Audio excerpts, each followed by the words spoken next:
egun honek edo pasadan egun honek azarako 25ak baduela hipokresia edo zurikeri puntu bat, ez? Olako egunetan, denak eta gehiengoak eta batez ere instituzioak ateatze dialako emakumeenganako indarkerian kontra, baino da kontu bat urteko 365 egunetan landu beharrekoa eta burrukatu beharrekoa eta oso presente egon behar duna, ez? Guk uste dugu, akaso bihurtu dela gai bat politikoki zuzena ere badana eta horre badauka bere arriskua baita ere. Nolabait igual lehentasunen artean kokatu da gai hau, baina kontua da jarraipen bat eduki behar dula eta ez dela nahikoa momentuko erantzunak eta momentuko aldarrikapenekin, baizik eta izan behar dula zerbait sakoneko arazo bati aurre egiteko estrategiak eta lan molde jarri behar diala martxan honekin bukatzeko, ez? Norbanakoak tolosaldeko batez zer egin dezake gaur kontaz aparte?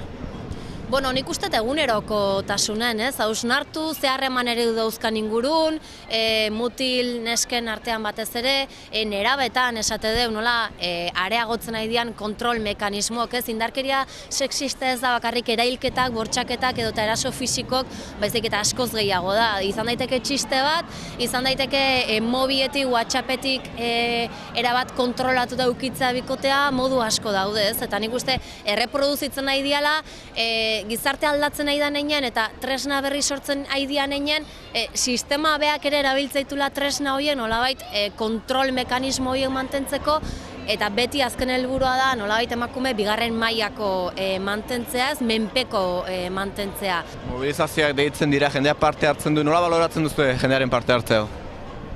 Guk ikuste du sensibilizazio puntu bat lortu dela eta jendea gero eta sensiblego dagoela gai honekin, baina esate genuna ez da nahikoa, ez da nahikoa eta urrats sakonagok eman behar dira behingoz bukatzeko emakumeen aurkako indarkeriarekin. Guk aurten erabiltzen egin leloa argi esateko hau ez dela gure bakea, ez esate Euskal Herria garai baketsutan bizi dela, beste estenatoki baten daola, bai arlo baten izango da, baina emakumei dagokionen indarkeria hor dago, eta guk garbi esate dugu hau ez da lagun nahi dugun bakea. Beste bake mota bat nahi dugula eta horren alde jungo gehala.